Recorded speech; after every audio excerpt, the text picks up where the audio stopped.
Hello बच्चों, आप सभी कैसे हैं। आई होप आप सभी अच्छे होंगे, स्वस्थ होंगे, मस्त होंगे, ज़बरदस्त होंगे। बेटा, जैसा कि आपको पता है कि क्लास 1 हम लोग पढ़ चुके हैं, यानी कि चैप्टर हमने फिजिक्स में स्टार्ट किया था इलेक्ट्रिक फील्ड एंड चार्ज, यानी कि वैद्युत क्षेत्र तथा आवेश, या कुछ किताबों में बेटा दिए रहते हैं कूलाम का नियम तथा वैद्युत क्षेत्र। एक ही चैप्टर है, पहला चैप्टर है क्लास 12 फिजिक्स का, जिसमें कि पहला लेक्चर हम लोग शूट कर चुके हैं। पहला लेक्चर आपने पढ़ लिया है। अब बेटा सेकेंड लेक्चर में एक इम्पॉर्टेंट कॉन्सेप्ट से भी स्टार्ट करते हैं।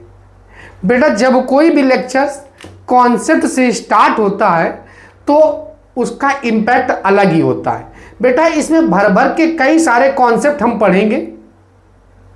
सबसे पहला एक इंपॉर्टेंट कॉन्सेप्ट पढ़ते हैं जिससे आप हमेशा याद रखेंगे। इस चैप्टर को पढ़ने से पहले, स्टैटिक इलेक्ट्रिसिटी पढ़ने से पहले, ये अगर आपको कॉन्सेप्ट पता है तो करंट इलेक्ट्रिसिटी भी आपको समझ में आ जाएगी, और करंट इलेक्ट्रिसिटी से समझने से पहले स्टैटिक जो हम लोग पढ़ रहे हैं इलेक्ट्रिसिटी वो भी आ जाएगी। ठीक, तो बेटा ध्यान से समझेंगे। अगर कोई आवेश, इंपॉर्टेंट फैक्ट है बेटा, इंपॉर्टेंट फैक्ट, अगर कोई आवेश बेटा, अगर कोई आवेश रुका है, क्या बेटा है, रुका है, तो अगर कोई आवेश रुका है तो हम कह सकते हैं रुका हुआ जो आवेश होता है वो वैद्युत क्षेत्र उत्पन्न करता है। क्या उत्पन्न करता है बेटा? वैद्युत क्षेत्र उत्पन्न करता है। याद रखेंगे बेटा, अगर कोई आवेश रुका है तो वो क्या उत्पन्न करता है? तो रुका हुआ आवेश वैद्युत क्षेत्र उत्पन्न करता है। क्या उत्पन्न करता है? वैद्युत क्षेत्र उत्पन्न करता है। ठीक बेटा, एक बात तो ये हो गई। अगर कोई आवेश बेटा गतिमान है, क्या है बेटा? गतिमान है, लेकिन उसका गतिमान है। अगर कोई आवेश बेटा गतिमान है, अगर कोई आवेश गतिमान है, लेकिन गतिमान है वो भी नियत वेग से। किससे बेटा? नियत वेग से। अगर कोई आवेश रुका है तो हम कह सकते हैं कि उसकी जो वेलोसिटी होगी, वेग होगा, वो कितना होगा बेटा? शून्य होगा। वेग कितना होगा बेटा? शून्य। लेकिन आवेश गतिमान है, उसमें भी एक कंडीशन है कि आवेश गतिमान है वो भी कौन से वेग से? तो नियत वेग से गतिमान होना चाहिए। कौन से वेग से गतिमान होना चाहिए बेटा? नियत वेग से। तो अगर कोई आवेश गतिमान है नियत वेग से तो बेटा वैद्युत क्षेत्र, और वैद्युत क्षेत्र के साथ साथ क्या उत्पन्न करेगा वो बेटा? तो वैद्युत क्षेत्र के साथ साथ वो उत्पन्न करेगा चुंबकीय क्षेत्र। क्या उत्पन्न करेगा बेटा? चुंबकीय क्षेत्र। अगर कोई आवेश रुका है तो इट मीन्स उसकी वेलोसिटी शून्य है, तो वो वैद्युत क्षेत्र उत्पन्न करेगा। अगर कोई आवेश गतिमान है, वो भी नियत वेग से गतिमान है, तो वैद्युत क्षेत्र के साथ साथ चुंबकीय क्षेत्र भी उत्पन्न करेगा। बेटा अगर कोई आवेश क्या है? गतिमान है, ठीक है, लेकिन एक कंडीशन है इसमें, गतिमान हो लेकिन वो नियत वेग से गतिमान ना हो। तो नियत वेग से गतिमान ना हो तो हम कह सकते हैं कि ये जो आवेश है ये वैद्युत क्षेत्र भी उत्पन्न करेगा, वैद्युत क्षेत्र भी उत्पन्न करेगा,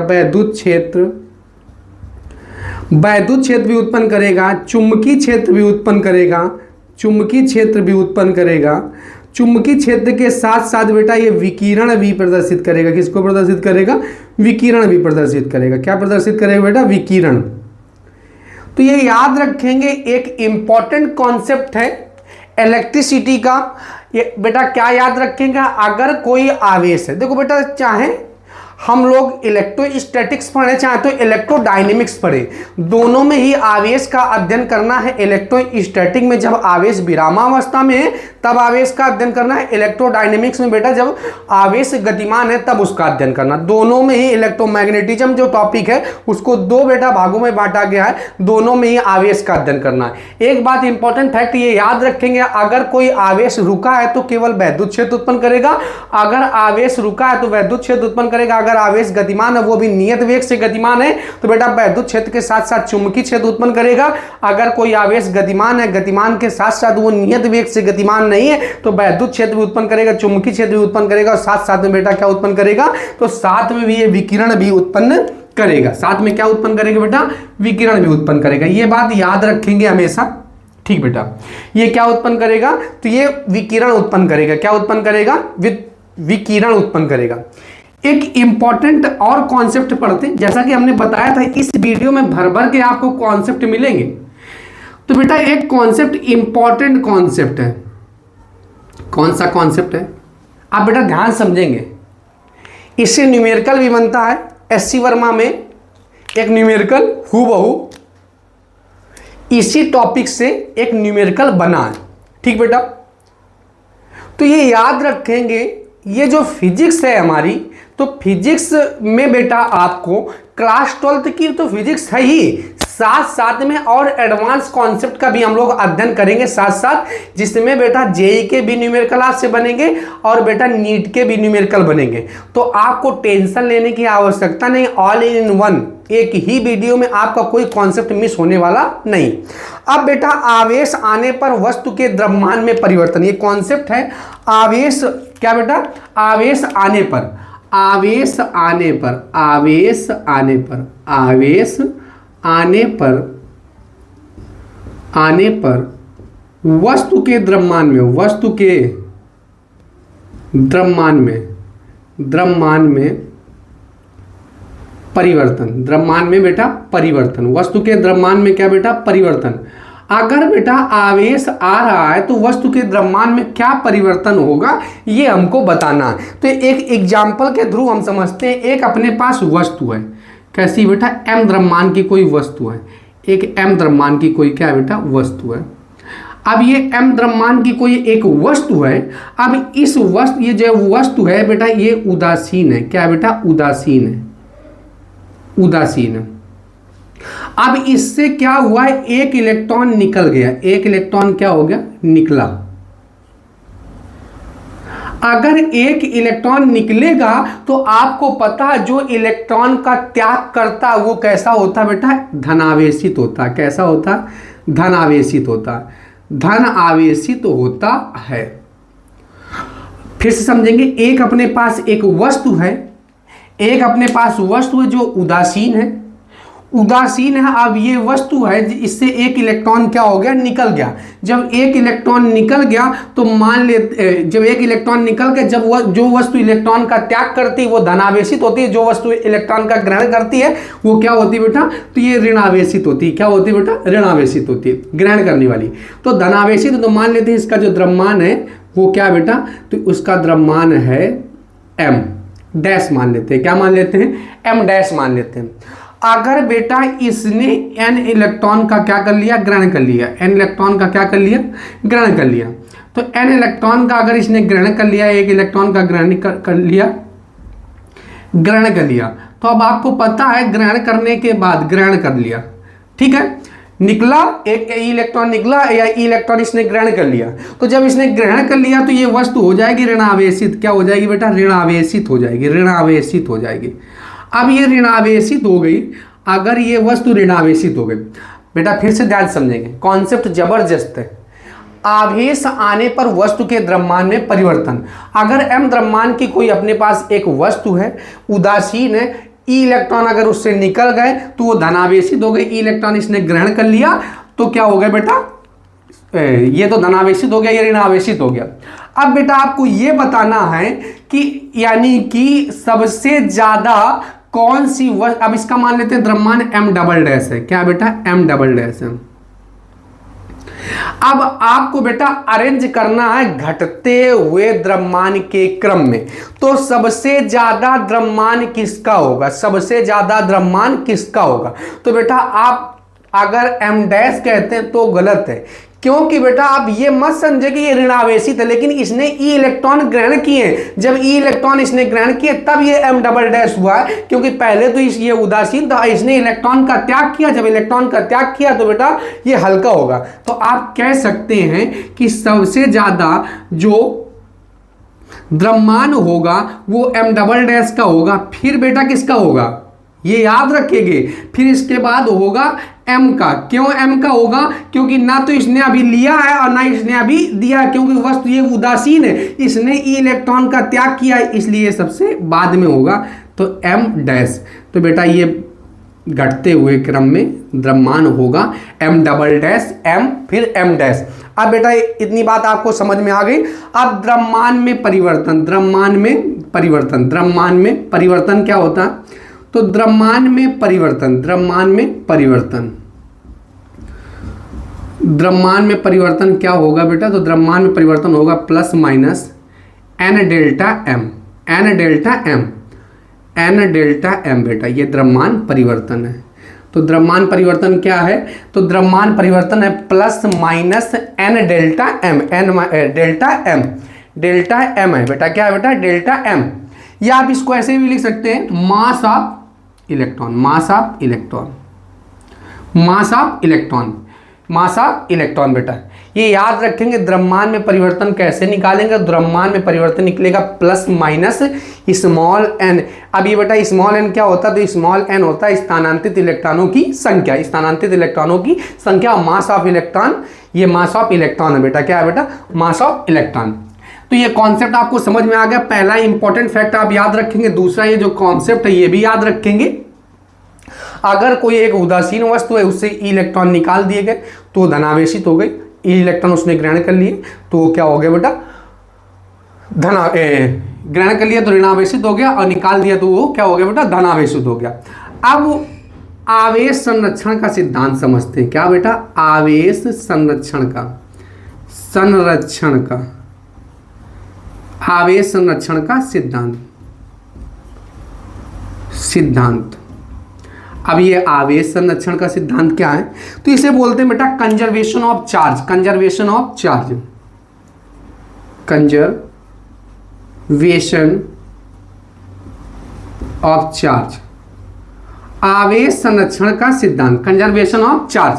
तो बेटा कंजर्वेशन ऑफ चार्ज क्या होता है, तो ध्यान समझेंगे। अब हम एक एग्जांपल लेते हैं, अपने पास क्या है बेटा, सोडियम है, अपने पास क्या है बेटा, सोडियम है। अब सोडियम का परमाणु क्रमांक कितना होता है, तो आपको पता है सोडियम का परमाणु क्रमांक होता है 11, तो इसका जो इलेक्ट्रॉनिक विन्यास होगा वो कितना होगा, तो इसका इलेक्ट्रॉनिक विन्यास होगा 281, 281 होगा। अब बेटा आपको पता है कि अगर इसको अष्टक पूरा करना है तो इसे 7 इलेक्ट्रॉनों की आवश्यकता है, लेकिन अगर ये 1 इलेक्ट्रॉन त्याग कर दे तो ये सोडियम कैसा हो जाएगा, तो ये सोडियम हो जाएगा Na+ हो जाएगा, कैसा हो जाएगा बेटा, Na+ हो जाएगा। और ई इलेक्ट्रॉन का इसने त्याग कर दिया, ई इलेक्ट्रॉन का क्या कर दिया बेटा, त्याग कर दिया। अब बेटा अपने पास क्लोरीन है, क्लोरीन का परमाणु क्रमांक होता है 17 और इसका इलेक्ट्रॉनिक विन्यास होगा 287। अब बेटा इसको 1 इलेक्ट्रॉन की आवश्यकता, जैसे 1 इलेक्ट्रॉन, तो ये सोडियम तो लिए घूम रहा था ना, तो ये 1 इलेक्ट्रॉन इसको दे देगा और क्लोरीन कैसा हो जाएगा, जब इसने देखो बेटा त्याग करेगा तो धनावेशित और ग्रहण करेगा तो ऋणावेशित। अगर इलेक्ट्रॉनों का त्याग करेगा तो धनावेशित होगा और इलेक्ट्रॉनों का ग्रहण करेगा तो क्या होगा बेटा, ऋणावेशित होगा। तो 287। अब बेटा इसने 1 इलेक्ट्रॉन ग्रहण कर लिए तो ये क्लोरीन क्या हो गई, तो क्लोरीन हो गई नेगेटिव। अब इनको बेटा क्या कर दो, तो इलेक्ट्रॉन से इलेक्ट्रॉन कैंसिल आउट हो जाएगा। अब ये क्या हो जाएगा, Na+ और Cl- हो जाएगा, Cl- हो जाएगा, और क्या बन जाएगा अपना पास, नमक बन जाएगा, साल्ट, सोडियम क्लोराइड, क्या बन जाएगा बेटा, सोडियम क्लोराइड बन जाएगा। तो ये याद रखेंगे। आवेश संरक्षण का सिद्धांत अभी हम समझाते हैं, पहले ये इतनी बात आपको समझ में आ गई होगी। अब बेटा यहाँ पे हम देखते हैं आवेश संरक्षण का सिद्धांत, ठीक है बेटा। तो ये यहाँ अभी कंजर्वेशन ऑफ चार्ज अभी हम समझाने वाले हैं, ठीक है बेटा। अब डायरेक्ट हम आपको लिखा सकते थे कि प्रक्रिया से पहले और प्रक्रिया के पश्चात जो कुल आवेश होता है वो सदैव क्या होता है बेटा, बराबर होता है। ये तो डायरेक्ट बता सकते थे, लेकिन आपको फील कैसे आएगा, जब तक फील फिजिक्स में नहीं आएगा तो फिजिक्स पढ़ाने का और पढ़ने का कोई मतलब है नहीं बेटा, ठीक है। नोट्स बना लेना, समझ में एक भी ना आना, उससे क्या मतलब है। तो अब हम यहाँ पे एक क्या समझते हैं, अब ये तो इतना एग्जाम्पल ले लिया बेटा। अब यहाँ पे देखते हैं चार्ज क्या होगा। तो चार्ज क्या होगा, तो प्रक्रिया के पूर्व, प्रक्रिया के पूर्व, अब प्रक्रिया के पश्चात, प्रक्रिया के पश्चात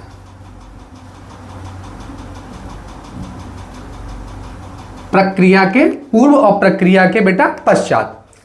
अब प्रक्रिया से पूर्व और प्रक्रिया के पश्चात, पहली बात अब आपको यहां देख के बताना है, एक नंबर में कुल धनावेश, कुल धनावेश, धनावेश। तो कुल धनावेश कितना है बेटा, तो कुल धनावेश कितना है, तो आप बता सकते हैं प्रक्रिया, ये आपको रिएक्शन देखना है, ये वाली लास्ट वाली। तो प्रक्रिया से पूर्व, प्रक्रिया से पहले जो कुल धनावेश है वो कितना बेटा, प्लस का 1 है, प्लस का 1 है। अब प्रक्रिया के पश्चात जो कुल धनावेश है वो कितना है बेटा, 0 है। तो प्रक्रिया के पश्चात कुल धनावेश कितना है, 0 है। दूसरी बात बेटा, अब कुल ऋणावेश, कुल ऋण आवेश, कुल ऋण आवेश, कुल ऋण आवेश कितना है, तो कुल ऋण आवेश भी आप बता सकते हैं। तो प्रक्रिया के पहले कुल ऋण आवेश है बेटा 1, कितना है बेटा, 1 है। और प्रक्रिया के पश्चात कुल आवेश कितना है, तो प्रक्रिया के पश्चात जो कुल आवेश है वो कितना है बेटा, 0 है। कुल आवेश कितना है बेटा, 0 है। ध्यान से समझेंगे, अरे बंद कर, ठीक बेटा। तो अब क्या करेंगे, कुल आवेश, प्रक्रिया के पूर्व कुल आवेश +1 है। अब प्रक्रिया के पश्चात जो कुल धनावेश है वो कितना है बेटा, 0 है। प्रक्रिया के पहले जो कुल ऋणावेश है वो -1 है। अब प्रक्रिया के पश्चात जो कुल ऋणावेश है वो 0 है। अब बेटा तीसरी बात, कुल धनावेशों की संख्या, कुल धनावेशों की, सॉरी कुल धनावेशों की नहीं, कुल आवेशों की संख्या, कुल आवेशों की, आवेशों की संख्या, कुल आवेशों की संख्या, कुल आवेशों की संख्या।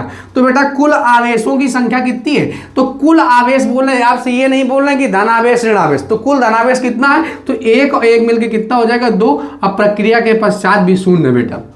अब नेट आवेश बताना है, तो नेट आवेश बताओ बेटा, नेट आवेश, नेट चार्ज। तो नेट चार्ज कितना है, तो नेट चार्ज क्या है, कुल आवेश क्या है, आवेशों की संख्या नहीं पूछ रहे हैं, कुल आवेश, कुल आवेश, कुल आवेश। तो कुल आवेश कितना है बेटा, तो कुल आवेश है अपने पास, ये +1 है, ये -1 है। अब ये +1 और -1 कैंसिल आउट हो जाएगा, तो कितना हो जाएगा बेटा, 0। अब प्रक्रिया के पश्चात तो ऑलरेडी 0 था।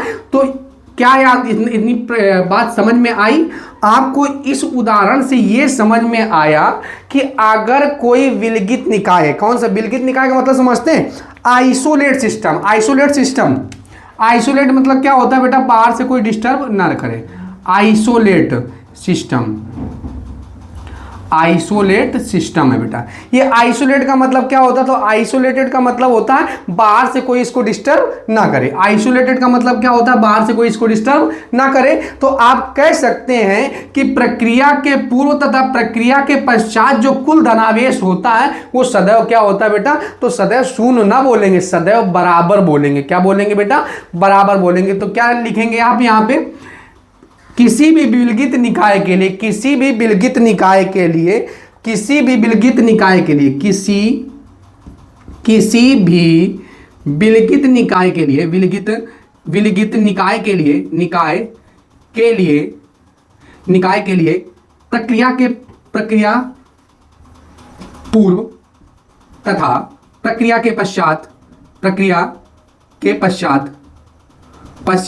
कुल धनावेश या सॉरी कुल आवेश सदैव बराबर होता है, बराबर होता है। कुल आवेश सदैव क्या होता है, बराबर होता है।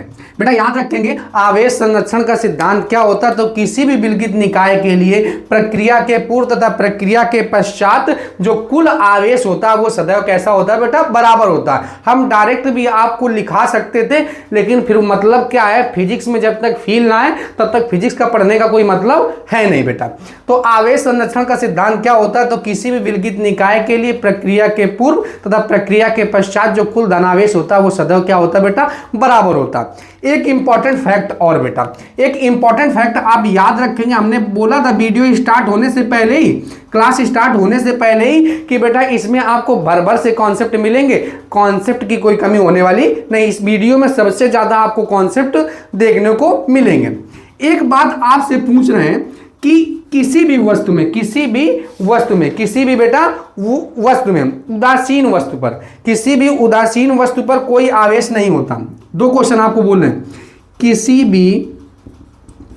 भी उदासीन वस्तु पर आवेश नहीं होता, आवेश नहीं होता, आवेश नहीं होता है, होता है, आवेश नहीं होता है, किसी भी उदासीन वस्तु पर आवेश नहीं होता है। अब आपको ये बताना है कि ये ट्रू है या फॉल्स है, ट्रू है या फॉल्स है, ट्रू है या बेटा फॉल्स है। अब ये ट्रू है या आपको ये बताना है कि ये फॉल्स है। ठीक है बेटा, एक क्वेश्चन अभी और करेंगे इसी के साथ। अब किसी भी, दोनों को शब्दों को समझना है, केवल किसी भी वस्तु में या उदासीन वस्तु में, किसी भी उदासीन वस्तु पर कुल आवेश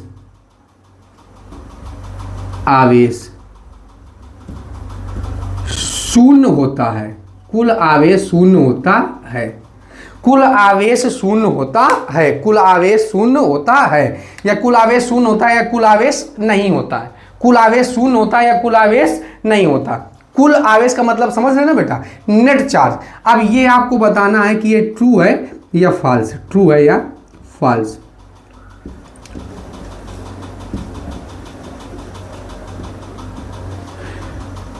आप शून्य की जगह नहीं भी लिख सकते हैं, आवेश नहीं होता है। अब आपको ये बताना है ट्रू है या फॉल्स। अब बेटा एक इस आंसर का जवाब देने से पहले आप एक बात याद रखेंगे, किसी भी उदासीन वस्तु में, किसी भी उदासीन वस्तु में कोई भी एक अपने पास उदासीन, एक अपने पास एक सोडियम ले लो और चाहे तो क्लोरीन ले लो, कोई भी उदासीन वस्तु में इसमें भी पॉजिटिव चार्ज, इसमें एक निगेटिव चार्ज मिले था और ये एक पॉजिटिव। तो बेटा आप ये नहीं कह सकते हैं किसी भी उदासीन वस्तु पर आवेश नहीं होता, आवेश होता है, यानी कि उतने ही धनात्मक चार्ज होंगे, उतने ही ऋणात्मक चार्ज होंगे। लेकिन दूसरे शब्दों में आप कह सकते हैं किसी भी उदासीन वस्तु पर कुल आवेश नहीं होता, यानी कि नेट चार्ज नहीं होता। कुल का मतलब यहाँ क्या है बेटा, तो कुल का मतलब है नेट चार्ज। जब नेट चार्ज निकाला तो हमें पता चला कि बराबर होता है, यानी कि शून्य होता है। तो क्या कह सकते हैं किसी भी उदासीन वस्तु में आवेश नहीं होता, ये बेटा क्या है बेटा, फॉल्स है। ये क्या है बेटा, फॉल्स है। लेकिन किसी भी उदासीन वस्तु पर कुल आवेश नहीं होता, ये बेटा क्या है, ट्रू है। क्योंकि आवेश तो होता है, उतना ही धनात्मक होगा, उतना ही ऋणात्मक, और दोनों एक दूसरे को कैंसिल कर देंगे। जब दोनों एक दूसरे को कैंसिल कर गए तो कुल आवेश शून्य होगा, लेकिन आवेश शून्य नहीं होगा। फिर से ध्यान से सुनेंगे, किसी भी उदासीन वस्तु में जो कुल आवेश होता है वो शून्य होता है, लेकिन आवेश शून्य नहीं होता। जितने धनात्मक आवेश होंगे उतने ही ऋणात्मक आवेश होंगे, दोनों एक दूसरे को कैंसिल आउट कर देंगे। जब दोनों एक दूसरे को कैंसिल आउट कर देंगे तो हम कह सकते हैं कि कुल आवेश शून्य होता है, लेकिन आवेश शून्य नहीं होता। आई होप आप लोगों को इतने कॉन्सेप्ट समझ में आ गए होंगे। आइए आप लोग स्क्रीनशॉट ले लीजिए। बेटा आप लोगों ने स्क्रीनशॉट ले लिया होगा। आइए अब हम इसको इरेज कर देते हैं। ठीक है बेटा, तो अब हम लोग क्या पढ़ते हैं, तो आवेशन पढ़ते हैं। क्या पढ़ते हैं बेटा, आवेशन। तो आवेशन क्या होता है, आवेशन कितने प्रकार का होता है, आवेशन कैसे किया जाता है, इसको सब एक टॉपिक में इसी में पढ़ेंगे। आवेशन, तो बेटा आवेशन क्या होता है, आवेशन, आवेशन, तो आवेशन क्या होता है, आवेशन, आवेशन बेटा होता है किसी भी वस्तु को आवेश देने की प्रक्रिया को आवेशन कहते हैं। किसी भी वस्तु को, किसी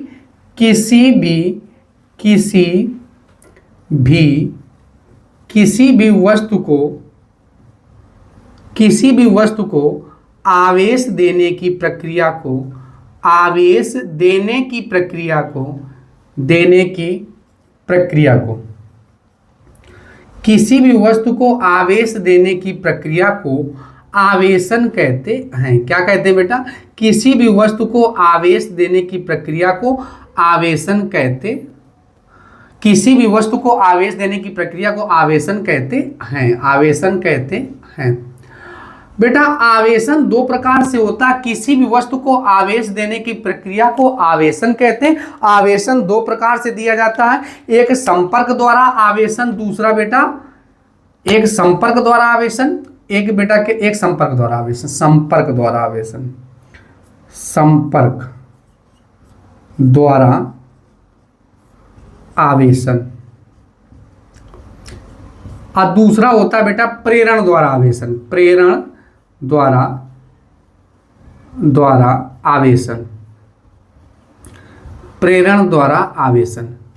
तो संपर्क द्वारा आवेशन जो बेटा होता है, ये संपर्क द्वारा आवेशन दो प्रकार से होता है। एक होता है बेटा घर्षण द्वारा आवेशन, घर्षण द्वारा आवेशन, घर्षण द्वारा आवेशन, और दूसरा बेटा होता है प्रेरण द्वारा आवेशन, सॉरी घर्षण द्वारा आवेशन, दूसरा होता है चालन द्वारा आवेशन। किसके द्वारा बेटा? चालन द्वारा आवेशन, चालन द्वारा आवेशन। तो बेटा आवेशन दो प्रकार से होता है, एक संपर्क द्वारा आवेशन, दूसरा होता है बेटा प्रेरण द्वारा आवेशन होता है। संपर्क द्वारा आवेशन, दूसरा होता है बेटा प्रेरण द्वारा आवेशन होता है। तो अब बेटा पहला पढ़ते हैं हम लोग घर्षण द्वारा आवेशन, घर्षण द्वारा आवेशन, घर्षण द्वारा आवेशन। अब बेटा बचपन में आपने क्या किया है, तो बचपन में आप एक स्केल को अपने बालों से रगड़ते थे, अपने बालों से रगड़ते थे, रगड़ने के बाद कागज के छोटे छोटे टुकड़ों को आप टेबल में रखते थे, और आप क्या करते थे, टेबल वो जो कागज के छोटे छोटे टुकड़े थे ये आपकी स्केल में चिपक जाते थे, और आप कहते थे देखो हम जादू करना जान गए। बेटा एक्चुअल में जब तक आपको समझ नहीं थी तब तक तो वो जादू था, और जो बेटा जादू कुछ नहीं है, सब साइंस है। तो आज जो घर्षण द्वारा आवेशन है वो कुछ और नहीं था, आवेशन ही था। वो कौन से द्वारा आवेशन था? तो वो घर्षण द्वारा आवेशन था। तो क्या घर्षण द्वारा आवेशन होता है? जब एक वस्तु को दूसरी वस्तु के साथ आपस में रगड़ते हैं, जब एक वस्तु को दूसरी वस्तु के साथ आपस में रगड़ते हैं तो एक वस्तु से आवेश का स्थानांतरण दूसरी वस्तु में होता है। जो वस्तु आवेश का ग्रहण करती है वो बेटा ऋणावेशित होती है, जो वस्तु इलेक्ट्रॉन का त्याग करती है वो ऋणावेशित होती है, सॉरी धनावेशित होती है। फिर से क्या समझेंगे? जब एक वस्तु को दूसरी वस्तु के साथ आपस में रगड़ते हैं, जब एक वस्तु को दूसरी वस्तु के साथ आपस में क्या करते हैं बेटा? रगड़ते हैं। जब आपस में रगड़ते हैं तो एक वस्तु से आवेश का स्थानांतरण दूसरी वस्तु में होता है। जो वस्तु इलेक्ट्रॉन का त्याग करता है वो धनावेशित होता है, जो वस्तु इलेक्ट्रॉन का ग्रहण करता है वो क्या होता है बेटा? ऋणावेशित होता है। यही घर्षण द्वारा आवेशन है। फिर से हम बेटा रिपीट कर रहे हैं, क्या आप साथ साथ में नोट बनाते हुए चलेंगे। जब एक वस्तु को दूसरी वस्तु के साथ आपस में रगड़ते हैं, जब एक वस्तु को दूसरी वस्तु के साथ आपस में रगड़ते हैं तो एक वस्तु से आवेश का स्थानांतरण दूसरी वस्तु में होता है। यह एक वस्तु से एक वस्तु से आवेश का स्थानांतरण दूसरी वस्तु में होता है। जो वस्तु आवेश का ग्रहण करती है वो जो बेटा वस्तु आवेश का ग्रहण करती है वो ऋणावेशित, और जो वस्तु आवेश का त्याग करती है वो कैसी होती है बेटा? धनावेशित होती है। फिर से हम एक बार रिपीट कर रहे हैं, जब एक वस्तु को दूसरी वस्तु के साथ आपस में रगड़ते हैं, जब एक वस्तु को दूसरी वस्तु के साथ आपस में रगड़ते हैं तो आवेश का स्थानांतरण होता है। जो वस्तु आवेश का ग्रहण करती है वो बेटा क्या होती है? ऋणावेशित होती है। जो वस्तु इलेक्ट्रॉन का त्याग करती है वो कैसा होती है बेटा? धनावेशित होती है। ये याद रखेंगे, इस प्रक्रिया में धनावेश तथा कुल जो धनावेश होता है और ऋणावेश होता है ये आपस में इनकी संख्या क्या होती है बेटा? बराबर होती है। तो घर्षण द्वारा आपको आवेशन समझ में आ गया। अब बेटा समझते हैं प्रेरण द्वारा आवेशन, सॉरी चालन द्वारा आवेशन। किसके द्वारा बेटा? चालन द्वारा आवेशन, चालन द्वारा आवेशन, चालन द्वारा आवेशन, चालन द्वारा आवेशन। तो बेटा चालन द्वारा आवेशन क्या होता है? तो चालन द्वारा आवेशन, चालन द्वारा जब एक उदासीन वस्तु को एक आवेशित वस्तु को एक आवेशित वस्तु को एक अनावेशित वस्तु के साथ, एक आवेशित वस्तु को एक अनावेशित वस्तु के साथ, या उदासीन आप कह सकते हैं, एक आवेशित वस्तु को एक अनावेशित वस्तु या उदासीन वस्तु के साथ, ये बेटा आवेशित वस्तु है। कैसी वस्तु है बेटा? आवेशित है। ये आवेशित वस्तु है। जब एक आवेशित वस्तु को एक अनावेशित या उदासीन वस्तु के साथ, उदासीन वस्तु बोल दो इसको, या बेटा बोल दो इसको क्या? अनावेशित वस्तु, अनावेशित वस्तु, अनावेशित वस्तु, अनावेशित वस्तु। एक आवेशित वस्तु को एक अनावेशित वस्तु के साथ एक चालक तार द्वारा क्या कर दिया, जोड़ दिया जाए। चालक तार द्वारा क्या कर दिया जाता है, जोड़ दिया जाता है। तो आवेशित वस्तु से अनावेशित वस्तु या उदासीन वस्तु, बेटा फिर से बोलेंगे, जब एक आवेशित वस्तु को एक उदासीन या अनावेशित वस्तु के साथ चालक तार द्वारा जोड़ दिया जाता है। चालक तार द्वारा क्या कर दिया जाता है, जोड़ दिया जाता है। चालक तार द्वारा क्या कर दिया जाता है, जोड़ दिया जाता है। तो आवेशित वस्तु से अनावेशित वस्तु की ओर आवेश का स्थानांतरण होता है। यह स्थानांतरण तब तक होता है, यह स्थानांतरण तब तक होता है, यह स्थानांतरण तब तक होता है जब तक कि दोनों का विभवांतर शून्य ना हो जाए। जब तक कि दोनों का विभवांतर क्या ना हो जाए बेटा, विभवांतर शून्य ना हो जाए। विभवांतर क्या ना हो जाए बेटा, शून्य ना हो जाए। या आप कह सकते हैं इसका विभव V1 था और इसका विभव क्या था बेटा, V2 होता। या आप दूसरे शब्दों में कह सकते हैं विभवांतर शून्य ना हो जाए या विभव क्या ना हो जाए बेटा, बराबर हो जाए। विभव क्या ना हो जाए बेटा, बराबर हो जाए। ये याद रखेंगे, विभव में अंतर को ही विभवांतर कहते हैं। आगे एक चैप्टर मिलेगा आपको विभव तथा विभवांतर, तो उसमें हम लोग ठीक ठाक विभव तथा विभवांतर के बारे में डिस्कशन करेंगे।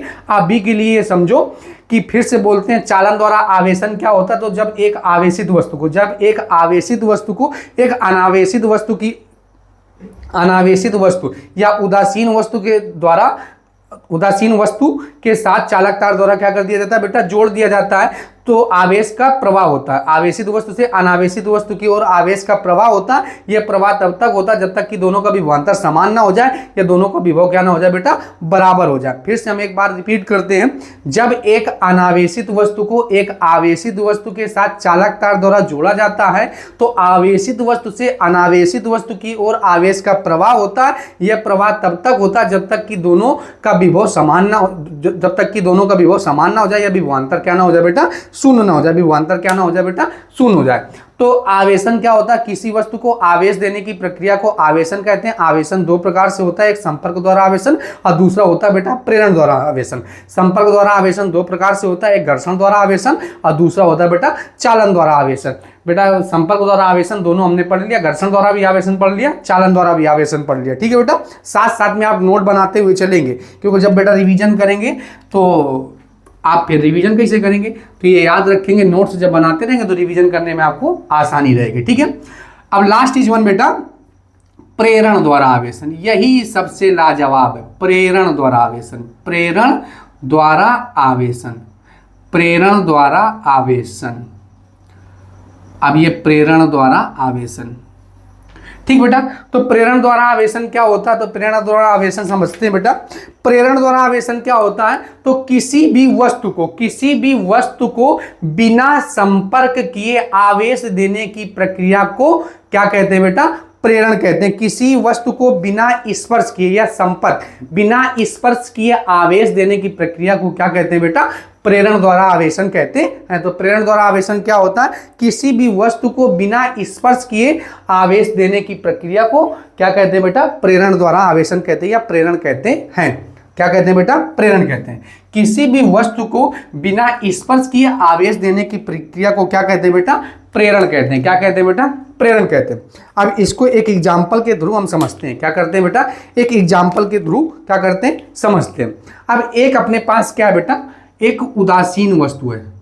अब एक बात याद रखेंगे, उदासीन वस्तु के बारे में हम बता चुके हैं। उदासीन किसी भी वस्तु में जो आवेश होता है वो शून्य नहीं होता है, लेकिन किसी भी वस्तु में जो कुल आवेश होता है वो सदैव क्या होता है बेटा, शून्य होता है। लेकिन कुल आवेश सदैव शून्य होता है, लेकिन आवेश शून्य नहीं होता। ये है जरूर उदासीन वस्तु। कैसी वस्तु बेटा, उदासीन है, उदासीन वस्तु है। अब उदासीन वस्तु होगी तो उदासीन में जितने नंबर्स ऑफ प्रोटॉन होंगे, नंबर्स ऑफ उतने इलेक्ट्रॉन्स होंगे। तो बेटा मान लेते हैं ये एक उदासीन वस्तु है, इसमें कुछ पॉजिटिव चार्ज है और इसी में कुछ क्या बेटा, निगेटिव चार्ज है। कुछ क्या बेटा, निगेटिव चार्ज है। कुछ क्या बेटा, निगेटिव चार्ज है, कुछ पॉजिटिव चार्ज है। अब ये बेटा इसको हम एक कुचालक स्टैंड के ऊपर रखे दे रहे हैं। किसके ऊपर रखे दे रहे हैं, एक कुचालक स्टैंड के ऊपर रखे दे रहे हैं। किसके ऊपर बेटा, कुचालक स्टैंड। कुचालक मतलब समझते हैं जिससे पृथ्वी से इसका संपर्क न रहे, पृथ्वी से संपर्क नहीं है। ठीक है, ये याद रखेंगे, ये कुचालक स्टैंड है। कौन सा स्टैंड है बेटा, कुचालक स्टैंड है। कुचालक स्टैंड है, ध्यान से समझेंगे। डेफिनेशन पढ़ने से कुछ नहीं होगा जब तक समझ में नहीं आएगा। कुचालक, स्टैंड। बेटा प्रेरण द्वारा आवेशन क्या होता है? तो किसी भी वस्तु को बिना स्पर्श किए आवेश देने की प्रक्रिया को क्या कहते हैं बेटा? प्रेरण कहते हैं। तो एक अपने पास एक उदासीन वस्तु है, ये पहला स्टेप है, स्टेप बाय स्टेप आवेशन इसमें देंगे बेटा। ये फर्स्ट स्टेप है, ठीक है, ये फर्स्ट स्टेप है।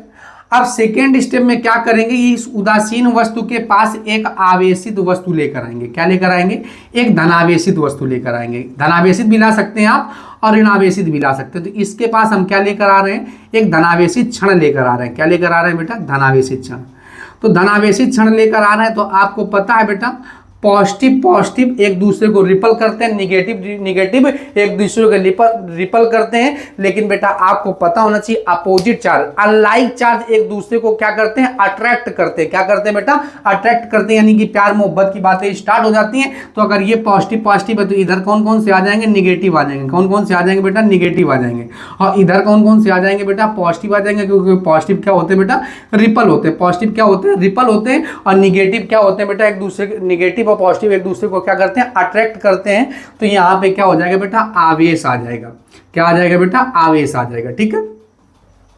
क्या आ जाएगा बेटा? आवेश आ जाएगा। फिर से ध्यान समझेंगे बेटा। प्रेरण द्वारा आवेशन, प्रेरण द्वारा आवेशन में फर्स्ट स्टेप में हमने क्या किया? एक उदासीन वस्तु लिए और उसको कुचालक स्टैंड के ऊपर रख दिया। अभी भी ये वस्तु जो है ये किसके ऊपर रखी है? तो अभी भी ये वस्तु किसके ऊपर रखी है बेटा? ये कुचालक स्टैंड के ऊपर ही रखी है। ये किसके ऊपर रखी है बेटा? कुचालक स्टैंड। किसके ऊपर रखी है? कुचालक स्टैंड। कुचालक स्टैंड के ऊपर इसलिए रखी क्योंकि पृथ्वी से भूसंपर्कित ना हो जाए, यानी कि अर्थिंग ना हो जाए। बेटा ये फर्स्ट स्टेप है। ये क्या है बेटा? सेकेंड स्टेप है। अब बेटा थर्ड स्टेप में क्या करते हैं? इसको भूसंपर्कित करेंगे। क्या करेंगे बेटा? भूसंपर्कित करेंगे। अब ये पॉजिटिव क्षण तो थी, ये थर्ड स्टेप है बेटा। अब ये थर्ड स्टेप में क्या करते हैं? ये पॉजिटिव क्षण है। अब ये पॉजिटिव क्षण है। अब इसको क्या करेंगे? ये अपने पास कौन सी वस्तु थी बेटा? रीअरेंज हो गया था। इधर निगेटिव चार्ज हो गया था, इधर कौन सा चार्ज हो गया था? निगेटिव चार्ज था। इधर निगेटिव चार्ज था, इधर कौन सा चार्ज आ गया था बेटा? पॉजिटिव चार्ज आ गया था। कौन सा चार्ज आ गया था बेटा? Positive charge. ये अभी भी किसके ऊपर रखी थी? कुचालक स्टैंड के ऊपर। किसके ऊपर रखी थी? कुचालक स्टैंड के ऊपर। कुचालक स्टैंड के ऊपर। अब बेटा इसको क्या कर देंगे? अर्थिंग। क्या कर देंगे? अर्थिंग। अब ये अर्थिंग कौन सी बला है? अब ये अर्थिंग का मतलब होता है भू संपर्कित करना। क्या होता है बेटा? बेटा भू संपर्कित करना। क्या? भू संपर्कित, संपर्कित, भू संपर्कित करना। भू संपर्कित करना यानी कि इसी को बोलते हैं अर्थिंग। क्या बोलते हैं बेटा? अर्थिंग। तो अर्थिंग का मतलब क्या होता है? भू संपर्कित करना। क्या होता है बेटा?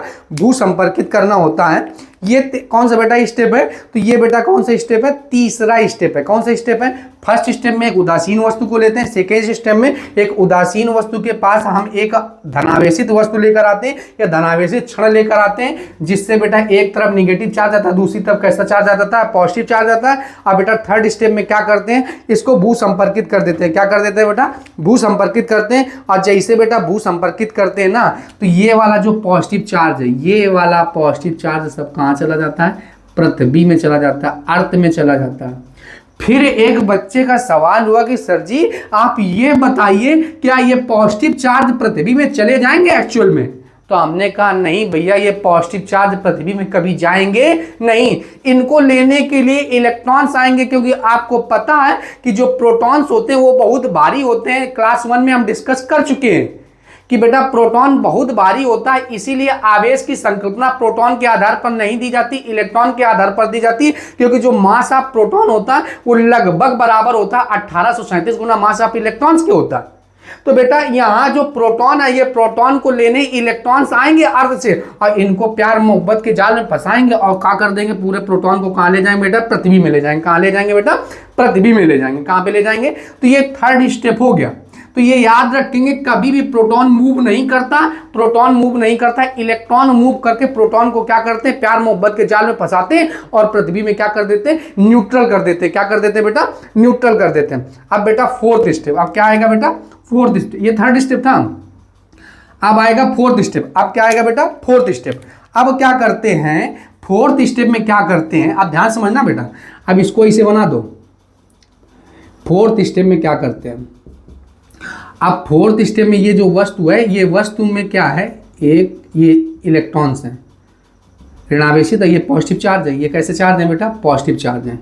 ठीक, अब ये अर्थिंग से जुड़ा ही था बेटा, अर्थिंग से क्या था बेटा, जुड़ा था, अर्थिंग से जुड़ा था। अब ये अर्थिंग से जुड़ा था, अब इसको क्या करते हैं, फोर्थ स्टेप में ये याद रखेंगे। अब इसको अर्थिंग से क्या कर देते हैं, हटा देते हैं। क्या कर देते हैं, हटा देते हैं। लेकिन ये याद रखेंगे फोर्थ स्टेप में अर्थिंग हटाने, मतलब अर्थिंग सबसे पहले इसी को हटाएंगे। अगर इसको नहीं हटाएंगे और फिर इसको हटाएं, अब इसको हटा देते हैं, बाद में इसको क्या कर देते हैं, हटा देते हैं बाद में। ये याद रखेंगे, पहले क्या करते हैं, अर्थिंग से हटाते हैं। क्या करते हैं बेटा, भू संपर्कित से हटाते हैं। अगर पहले भू संपर्कित से नहीं हटाएंगे, अगर इसको वस्तु को हटाएंगे तो ये पूरे इलेक्ट्रॉन्स भी किस में चले जाएंगे, अर्ध में चले जाएंगे। अब बेटा जैसी अपनी वस्तु थी उदासीन, वैसी वस्तु अपनी फिर हो जाएगी। इसलिए याद रखेंगे बेटा, फोर्थ स्टेप में बाद में चालक क्षण को हटाते हैं, पहले किससे हटाते हैं बेटा, भू संपर्कित यानी कि अर्थिंग से हटाते हैं। अभी भी ये कुचालक स्टैंड के ऊपर रखा है, पृथ्वी से कोई इसका संपर्क नहीं है। अब बेटा फिफ्थ स्टेप में क्या होगा, अब फिफ्थ स्टेप में जब ये हट जाएगा तो अपनी बेटा एक वस्तु, अब ये पॉजिटिव चार्ज तो चले गए अर्थिंग में यानी कि अर्थ में चले गए। अब एक बेटा अपने पास जो वस्तु है, ये वस्तु कैसी हो गई, तो ये वस्तु हो गई ऋणावेशित। कैसी हो गई बेटा, ऋणावेशित हो गई। कैसी हो गई, ऋणावेशित हो गई। तो अब बेटा देखो, क्या कहीं पर हमने एक वस्तु को दूसरी वस्तु के साथ स्पर्श किया, लेकिन स्पर्श नहीं किया, फिर भी वस्तु क्या हो गई, फिर भी वस्तु हो गई ऋणावेशित वस्तु हो गई। कैसी वस्तु हो गई बेटा, ऋणावेशित। यही तो जादू है, यही तो फिजिक्स है। एक्चुअल में इसी को कहते हैं फिजिक्स बेटा। घर्षण और चालन, ये तो आपको समझ में आ गया था। घर्षण क्या होता है, घर्षण भी हमने आपको बताया, चालन भी आपको बताया। अब प्रेरण क्या होता है, तो किसी भी वस्तु को बिना स्पर्श कराए आवेश देने की जो प्रक्रिया होती है उसी को प्रेरण कहते हैं। अब बेटा 5 स्टेप में हमने एक उदासीन वस्तु ली, दोबारा एक चालक क्षण लेकर आए, तीसरे स्टेप में हमने बेटा इसको अर्थिंग से जोड़ा। अर्थिंग से जोड़ने के बाद सारे पॉजिटिव चार्ज बेटा अर्थ ग्राउंड हो गए, अर्थिंग में चले गए। अब बेटा बाद में क्या करते हैं, पहले इसको अर्थिंग से हटा देते हैं, बाद में इसको क्या कर देते हैं, चालक क्षण हटा देते हैं, और एक उदासीन वस्तु ये बेटा ऋणावेशित हो गई। अब बिना स्पर्श किए हमने इसको क्या कर दिया बेटा, आवेश दे दिया। आई होप आपको प्रेरण बहुत अच्छे से समझ में आ गया होगा बेटा। आप इसका स्क्रीनशॉट ले लीजिए बेटा, आपने स्क्रीनशॉट ले लिया होगा। आइए अब हम इसको इरेज कर देते हैं। ठीक बेटा, आवेशन हमने समझ लिया। आवेशन 2 प्रकार से होता है, संपर्क द्वारा आवेशन और दूसरा होता है बेटा प्रेरण द्वारा आवेशन। संपर्क द्वारा आवेशन 2 प्रकार से होता है, घर्षण द्वारा आवेशन और दूसरा होता है चालन द्वारा आवेशन। तीनों हमने बेटा आवेश देने की प्रक्रिया को पढ़ लिया। अब बेटा अब बहुत सोच रहे थे ये सब बेसिक चल रहा था, बेसिक भैया जब तक आपको बेसिक नहीं आएगा तब तक चैप्टर समझ में आने वाला नहीं है। अब यहां से चैप्टर स्टार्ट है। चैप्टर का क्या नाम था, कूलाम का नियम तथा वैद्युत क्षेत्र। अब हम लोग पढ़ते हैं कूलाम्स लॉ। कूलाम्स लॉ यानी कि कूलाम का नियम। अब बेटा इसको क्या कहते हैं, स्थिर वैद्युत बल भी कहते हैं। क्या कहते हैं, स्थिर वैद्युत बल। स्थिर वैद्युत बल, इसे क्या कहते हैं बेटा, स्थिर वैद्युत बल कहते हैं। स्थिर वैद्युत बल। अब ये कूलाम का नियम क्या होता है, स्थिर वैद्युत बल, दोनों का मतलब सेम ही होता है। कूलाम का नियम बोलो चाहे तो इसको क्या बोलो बेटा, स्थिर वैद्युत बल बोलो। कूलाम का नियम चाहे तो स्थिर वैद्युत बल। ठीक बेटा, अब ये याद रखेंगे कूलाम का नियम क्या है। तो कूलाम का नियम समझते हैं। कूलाम ने बताया बेटा, क्या बताया कूलाम ने, ये Q1 चार्ज है और ये क्या है बेटा, Q2 चार्ज है। इन दोनों के बीच की दूरी कितनी बेटा, R है। कितनी बेटा, R है। ये लाइक चार्ज भी हो सकते हैं, अनलाइक चार्ज हो सकते हैं, यानी कि सजाती आवेश भी हो सकते हैं और साथ में क्या हो सकते हैं, विजातीय आवेश। इसलिए दोनों बातों को साथ में ही बोला जाएगा। कूलाम ने बताया कि इन 2 आवेशों के मध्य लगने वाला आकर्षण या प्रतिकर्षण बल। कूलाम ने बताया कि इन 2 आवेशों के मध्य लगने वाला, कूलाम ने बताया कि इन 2 आवेशों के मध्य लगने वाला आकर्षण या प्रतिकर्षण बल। जब दोनों ये पॉजिटिव होंगे तब प्रतिकर्षण लगेगा, जब दोनों ये निगेटिव होंगे तब भी प्रतिकर्षण लगेगा। जब एक प्लस दूसरा माइनस होगा तब क्या होगा बेटा, आकर्षण होगा। तो कूलाम ने बताया कि इन 2 आवेशों के मध्य लगने वाला आकर्षण या प्रतिकर्षण बल, उन दोनों आवेशों के गुणनफल के क्या होता है बेटा, अनुक्रमानुपाती होता है। गुणनफल के क्या होता है, अनुक्रमानुपाती होता है। तथा उनके बीच की दूरी के वर्ग के व्युत्क्रमानुपाती होता है, तथा उनके बीच की दूरी के वर्ग क्या होता है बेटा, व्युत्क्रमानुपाती होता है। फिर से हम रिपीट करते हैं। कूलाम ने बताया कि इन दो बिंदु आवेशों के मध्य लगने वाला आकर्षण या प्रतिकर्षण बल उन दोनों आवेशों के गुणनफल के अनुक्रमानुपाती तथा उनके बीच की दूरी के वर्ग क्या होता है बेटा, व्युत्क्रमानुपाती होता है। अब ये व्युत्क्रमानुपाती हो गया। अब इन दोनों समीकरणों को मिला देते हैं तो क्या लिखते हैं, from equation first and second, from equation first and second बेटा, from equation first and second करते हैं तो from equation first and second F बराबर में क्या हो जाएगा, तो एफ बराबर में हो जाएगा, अब एफ को डायरेक्टली प्रोपोर्शनल हो जाएगा Q1 Q2 बटे में क्या हो जाएगा बेटा, आर स्क्वायर हो जाएगा। अब आपको ये याद रखेंगे पूरी फिजिक्स में जब भी प्रोपोर्शनल का साइन हटता है तो क्या आता है, कुछ ना कुछ कांस्टेंट आता है। तो यहाँ पे बेटा कांस्टेंट आता है के, क्या आता है बेटा, के आता है Q1 Q2 बटे में क्या होता है, आर स्क्वायर, के Q1 Q2 बटे में क्या होता है बेटा, आर स्क्वायर। जहाँ बेटा के एक क्या है, वेयर के क्या है बेटा, तो के जो है एक नियतांक है, के क्या है बेटा, एक नियतांक है, यानी कि कांस्टेंट है, नियतांक है, कांस्टेंट है बेटा, क्या है, कांस्टेंट है। अब ये कांस्टेंट का जो मान होता है ये बराबर होता है 1/4 पाई एप्सिलॉन नॉट के, 1/4 पाई एप्सिलॉन नॉट के होता है, 1/4 पाई एप्सिलॉन नॉट। इसको क्या पढ़ते हैं बेटा, epsilon not, epsilon not, epsilon not. यहाँ नॉट NOT नहीं होता, KNOT होता है, एप्सिलॉन नॉट होता है। क्या होता है बेटा, ये एप्सिलॉन नॉट। अभी इसके बारे में ठीक ठाक जिक्र करेंगे, अभी आपको थोड़ा थोड़ा समझेंगे, ठीक है। वेयर के जो होता है एक नियतांक होता है। आप कभी कभी आपको इसका मान पूछता है, इसका मात्रक पूछता है, तो मान मात्रक क्या होता है तो ध्यान समझेंगे, एप्सिलॉन नॉट, यानी कि जो 1/4 पाई एप्सिलॉन नॉट। अब आप क्या कर सकते हैं बेटा, के बराबर में, के का मतलब ही समझेंगे 1/4 पाई एप्सिलॉन नॉट। कहीं भी अगर हम के लिखेंगे तो इसका मतलब क्या समझेंगे आप, 1/4 पाई एप्सिलॉन नॉट ही समझेंगे। क्या समझेंगे बेटा, के बराबर 1/4 पाई एप्सिलॉन नॉट ही समझेंगे, ठीक है। अब अगर यहाँ पे रख दिया जाए एफ बराबर में 1/4 pi epsilon not Q1 Q2 बटे में आर स्क्वायर, Q1 Q2 बटे में आर स्क्वायर, Q1 Q2 बटे में बेटा आर स्क्वायर। अब ये Q1 Q2 बटे में आर स्क्वायर होता है। अब इसका हमें मान चाहिए, मात्रक चाहिए, तो मात्रक निकालने के लिए आप क्या करेंगे, मात्रक निकालना बहुत आसान होता है। जिस भी राशि का मात्रक निकालना हो उसको एक तरफ कर दो और बाकी सभी टर्म को एक तरफ कर दो। अब बेटा क्या करेंगे, एफ इंटू में क्या हो जाएगा, आर स्क्वायर हो जाएगा, और बाई में क्या हो जाएगा, Q1 बटे में Q2। अब 1/4 pi epsilon not, 1/4 pi epsilon not. अब इसका बेटा बल का मात्रक क्या होता है, तो बल का मात्रक होता है न्यूटन, बल का मात्रक क्या होता है बेटा, न्यूटन होता है, बल का मात्रक क्या होता है, न्यूटन। दूरी का मात्रक होता है मीटर, तो ये क्या हो जाएगा बेटा, स्क्वायर लगा इसलिए क्या हो जाएगा, मीटर स्क्वायर बटे में। बेटा एक आवेश का मात्रक हो गया कूलाम, दूसरे आवेश का भी मात्रक हो गया कूलाम, तो क्या हो गया, कूलाम स्क्वायर हो गया, कूलाम स्क्वायर हो गया। तो इसका मात्रक क्या होगा, न्यूटन इंटू में मीटर स्क्वायर बटे में कूलाम स्क्वायर, और इसका मान होता है बेटा 9 × 10 की पावर 9, 9 × 10 की पावर 9। ये न्यूमेरिकल में याद रखेंगे। इसका बेटा कभी कभी एक नंबर का भी बनता है, इससे एक मल्टीपल चॉइस क्वेश्चन बनता है। कभी कभी इसका मात्रक पूछ लेता है कि इसका 1/4 पाई एप्सिलॉन का मात्रक क्या होता है, तो 1/4 पाई एप्सिलॉन का मात्रक होता है न्यूटन मीटर स्क्वायर बटे में कूलाम स्क्वायर। अब यह बेटा आपसे पूछ सकता है क्या कि इसका मान बताओ, तो 9 × 10 की पावर 9 न्यूटन मीटर स्क्वायर बटे में कूलाम स्क्वायर होता है।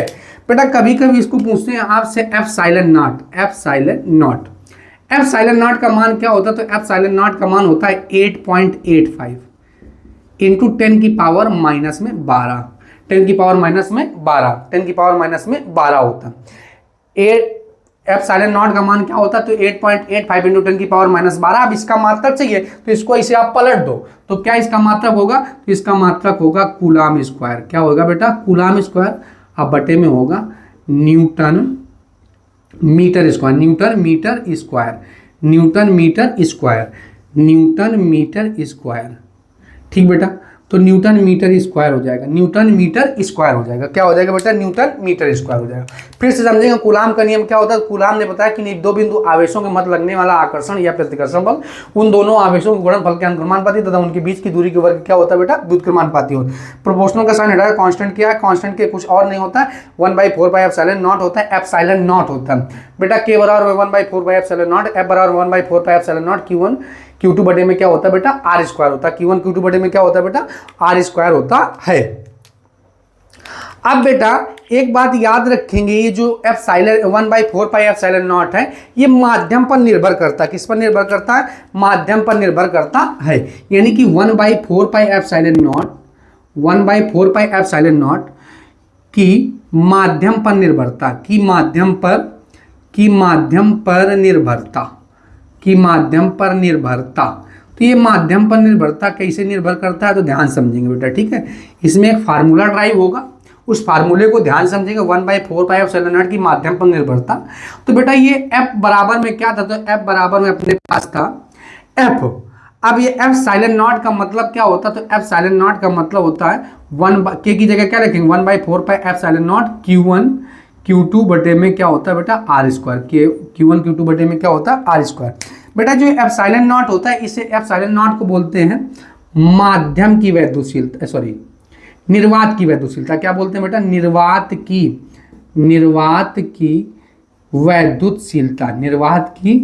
वैद्युतशीलता, तो ये निर्वात की वैद्युतशीलता क्या होती है बेटा? तो ε0 का मतलब होता है निर्वात की वैद्युतशीलता। इसको बना लेते हैं समीकरण 1। अब निर्वात में क्या होता है बेटा? निर्वात मतलब होता है वैक्यूम। क्या? वैक्यूम मतलब एयर। तो यहाँ पे क्या लिखेंगे? एयर लिख देंगे। क्या लिख देंगे बेटा? एयर लिख देंगे। इसको बना लेंगे समीकरण 2। ठीक बेटा। अब क्या होगा अगर अपने पास कोई एक मीडियम हो, क्या हो बेटा? माध्यम हो। तो माध्यम हो तो 1/4πε0, तो ε0 की जगह क्या हो जाएगा? ε m। क्या हो जाएगा? एप्सिलॉन या ε m। कुछ किताबों में बेटा आपको केवल एप्सिलॉन मिलेगा और कुछ किताबों में एप्सिलॉन m मिलेगा। Q1 Q2 बटे में क्या होगा बेटा? Are square. Q1 Q2 बटे में क्या होगा बेटा? आर स्क्वायर होगा। Q1 Q2 बटे में क्या होगा? R square. अब इसे बोलते हैं बेटा माध्यम की वैद्युतशीलता, माध्यम की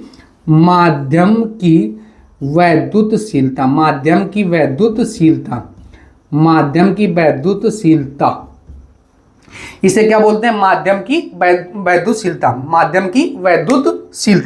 ठीक है, माध्यम की वैद्युतशीलता। तो यहाँ पे क्या लिख देंगे? F medium. क्या लिख देंगे? F medium. इसको बना लेंगे इक्वेशन सेकंड। क्या बना लेंगे बेटा? Equation second. ठीक बेटा। अब क्या करेंगे? समीकरण 1 में इक्वेशन फर्स्ट में सेकंड का क्या कर देंगे बेटा? भाग दे देंगे। तो फर्स्ट में जब सेकंड का भाग देंगे तो सब कट जाएगा बेटा, 4π से 4πε0 कट जाएगा और क्या हो जाएगा? एफ एयर बटे में क्या हो जाएगा बेटा? एफ एयर बटे में एफ एम। यानी कि ये जब बल होगा, एफ एयर का मतलब होगा जब बेटा ये क्या होगा? निर्वात में होगा। अब बटे में ये तो पलट जाएगा तो क्या हो जाएगा? एप्सिलॉन एम बटे में क्या हो जाएगा? Epsilon not. एप्सिलॉन एम बटे में एप्सिलॉन नॉट। बेटा ये याद रखेंगे, इससे न्यूमेरिकल 1-2 नंबर का जरूर बनता है। एफ एयर बटे में एफ एम बटे बराबर में हो जाएगा एप्सिलॉन एम बटे में एप्सिलॉन नॉट। अब बेटा न्यूमेरिकल जब पढ़ाए जाएंगे तो न्यूमेरिकल आपको बताया जाएगा इस कॉन्सेप्ट से। अब इसी में एक फार्मूला और एक डेफिनेशन और बनती है। एप्सिलॉन एम, एफ एयर बटे में एफ एम को हम लिख देते हैं एप्सिलॉन आर। क्या लिख देते हैं? एप्सिलॉन आर बटे में एप्सिलॉन एम बटे में एप्सिलॉन नॉट। अब एप्सिलॉन एम क्या है? तो बेटा एप्सिलॉन एम को अभी हमने बताया था माध्यम की वैद्युतशीलता। क्या होता है? माध्यम की वैद्युतशीलता, माध्यम की वैद्युतशीलता। अब बेटा ये एप्सिलॉन नॉट क्या? तो एप्सिलॉन नॉट क्या होता है बेटा? निर्वात की वैद्युतशीलता, निर्वात की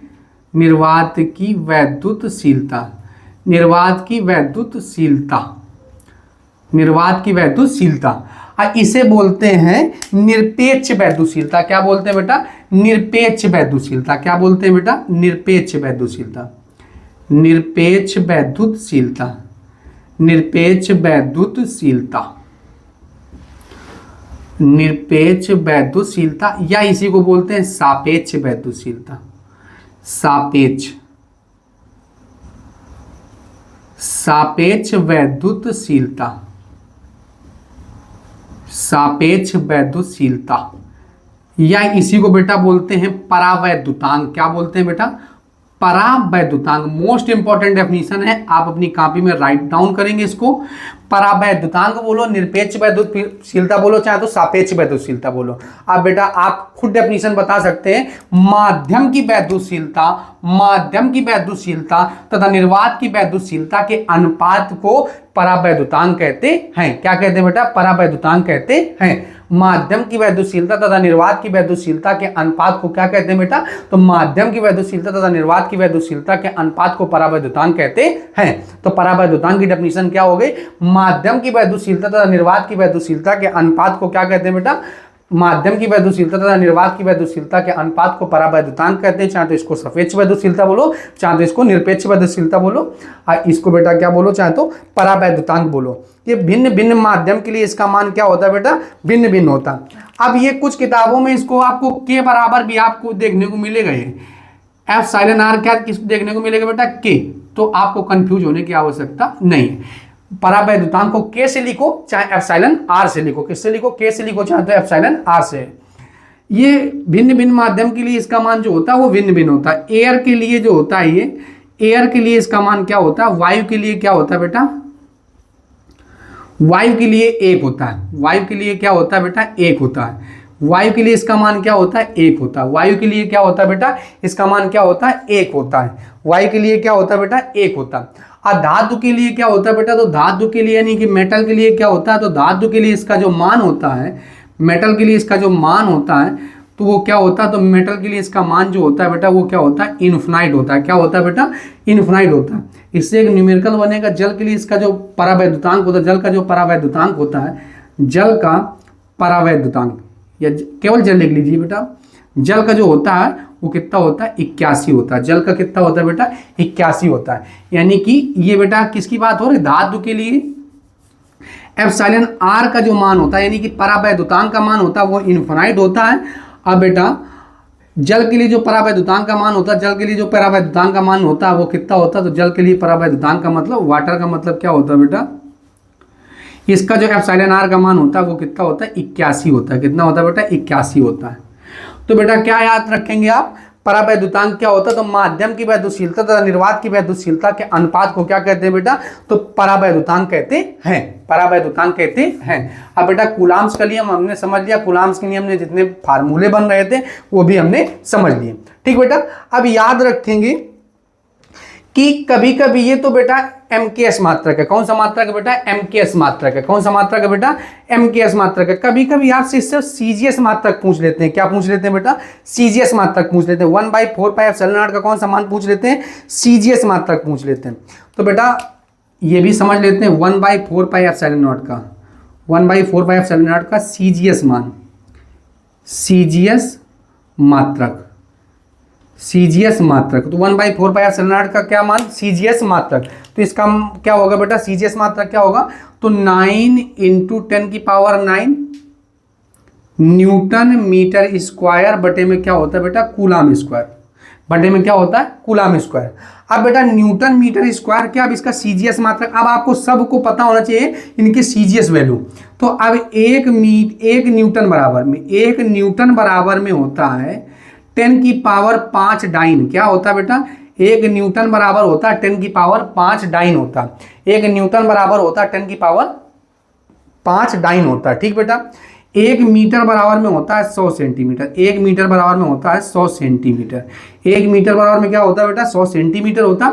और 1 कूलाम बराबर में होता है 3 × 10⁹ स्टेट कूलाम, स्टेट कूलाम। अब बेटा सब वैल्यू पुटअप कर दो। अब जब सब वैल्यू पुटअप कर देंगे, यहाँ सब वैल्यू पुटअप कर दो बेटा, तो 9 × 10⁹ न्यूटन की जगह क्या रखेंगे? 10⁵ डाइन। अब बेटा मीटर की जगह क्या रखेंगे? तो यहाँ पे 100 सेंटीमीटर, तो क्या हो जाएगा? 100, तो 100 का स्क्वायर हो जाएगा, यानी 10⁵2 और 10⁵2 मिलकर हो जाएगा 10⁵4। ठीक बेटा, अब यहाँ पे क्या करेंगे, तो क्या इसमें सब वैल्यू किसकी रख दो बेटा, सीजीएस वैल्यू रख दो, तो 9 इंटू 10 की पावर क्या हो जाएगा, 9 हो जाएगा, 9 इंटू 10 की power 9 newton metre square, newton metre square बटे में क्या हो गया बेटा, कूलाम स्क्वायर, बटे में क्या हो गया बेटा, कूलाम स्क्वायर, तो बटे में क्या हो जाएगा, कूलाम स्क्वायर। अब क्या है, न्यूटन बराबर में क्या होता है, 1 न्यूटन बराबर में होता है 10 की पावर 5 डाइन, 10 की पावर 5 डाइन। अब बेटा मीटर की जगह क्या लिख देंगे, मीटर की जगह लिखेंगे हम अपने पास सेंटीमीटर, तो 10 की पावर 2 और 10 की पावर 2 मिलकर कितना हो जाएगा, 10 की पावर 4 बाई में। अब बेटा कूलाम की जगह रखेंगे 3 इंटू 10 की पावर 9 और 3 इंटू 10 की पावर 9 फिर बेटा, तो 3 त्रिका 9 और 9 दूनी 18 हो जाएगा बेटा। अब बेटा ध्यान समझेंगे, 5 4 9, 5 4 कितना हो गया 9 और 9 9 18, और ये 18 आई है तो ऑलरेडी ये सब कट जाएगा, 9 से 9 कट गया तो कितना हो गया, 1 हो गया। मात्रक याद रखेंगे, इसका मात्रक था डाइन, उसका मात्रक था बेटा सेंटीमीटर स्क्वायर, अब बटे में क्या था, state coulomb square, state coulomb square, तो 1 बाई इसका मात्रक क्या हो गया बेटा, तो सीजीएस क्या हो गया, 1 बाई 4 पाई एप्सिलॉन नॉट का सीजीएस यूनिट, सीजीएस यूनिट, तो इसका सीजीएस यूनिट क्या हो गया, बराबर में हो गया 1 डाइन सेंटीमीटर स्क्वायर, अब बटे में क्या हो गया बेटा, state coulomb square, state coulomb square, state coulomb square, state coulomb square हो गया बेटा। ठीक है, क्या हो गया, स्टेट कूलाम स्क्वायर हो गया, क्या हो गया बेटा, स्टेट कूलाम स्क्वायर। तो ये भी याद रखेंगे, 1 बाई 4 पाई एप्सिलॉन नॉट का सीजीएस जो मात्रक होता है बेटा, एमकेएस मात्रक तो आपको पता है 9 इंटू 10 की पावर 9 न्यूटन मीटर स्क्वायर, बटे में क्या होता है बेटा, कूलाम स्क्वायर होता है, इसका मात्रक क्या होता है, न्यूटन, 1 न्यूटन बराबर में होता है 10 की पावर 5 डाइन होता है, 1 मीटर बराबर में होता है 100 सेंटीमीटर, 1 कूलाम बराबर में होता है, ये पढ़ा चुके हैं हम आपको पहले, 3 इंटू 10 की पावर 9 स्टेट कूलाम होता है बेटा। सब वैल्यू पुटअप की, वैल्यू पुटअप करने के बाद क्या आ गया, 1 बाई 4 पाई एप्सिलॉन नॉट का सीजीएस यूनिट आ गया 1 डाइन सेंटीमीटर स्क्वायर, बटे में state coulomb square, state coulomb square, यानी स्टेट कूलाम का होल ऑफ स्क्वायर कह सकते हैं आप। ये पूरी यूनिट है state coulomb, CGS unit of charge, CGS unit of charge क्या होता है, स्टेट कूलाम होता है, सीजीएस यूनिट ऑफ फोर्स क्या होता है बेटा, डाइन होता है, सीजीएस यूनिट ऑफ बेटा लेंथ का क्या होता है, सेंटीमीटर होता है, क्या होता है बेटा, सेंटीमीटर होता है, क्या होता है बेटा, सेंटीमीटर। तो आई होप आप लोगों को समझ में आ गया होगा। आइए आप लोग बेटा स्क्रीनशॉट ले लीजिए, बेटा आपने स्क्रीनशॉट ले लिया होगा, आइए अब हम इसको इरेज कर देते हैं।